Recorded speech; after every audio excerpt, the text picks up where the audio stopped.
Hi, Becky Graff here. Do you have a behavior or habit you'd like to change? I think most of us do. As a mentor, I find people so often get stuck with this.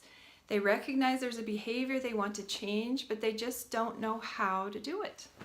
Well, in this short video, I'm going to share with you 3 steps that will help you get from a behavior you have now to a new behavior. And I want to invite you, as we go through these steps, to be thinking of a behavior you'd like to change in your life. Step number 1 is to set a specific goal, and it helps to have a strong why. Now, I'll share an example from my own life. Not too long ago, I realized that I had been going to bed later and later. I had projects I was working on and lots to do.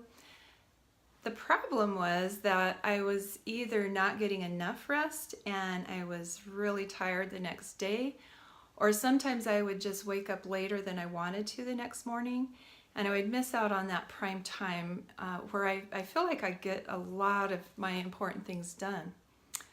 Now, if I had just set my goal as get to bed earlier, it's pretty much a given that it's not going to happen, right?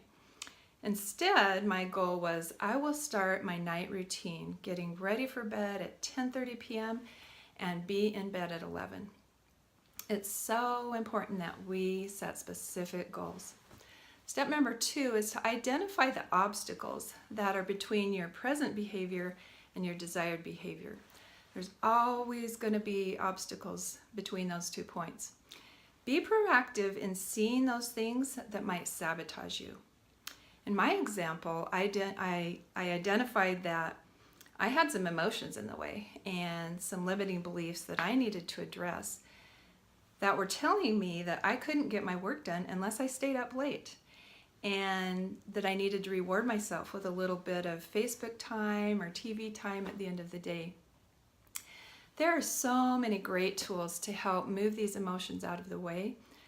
But sometimes it's hard to see these on your own, and you may need help from a mentor or an energy practitioner who can help you identify these obstacles and get rid of them.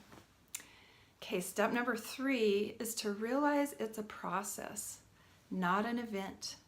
Be patient with yourself, but be persistent. Just like the story of the tortoise and the hare, it's not about the speed, it's about being consistent and persistent. Make sure and celebrate your successes, no matter how small, and just keep moving forward. I encourage you to choose a behavior you need to work on today and use these steps to work towards a new behavior that will serve you better.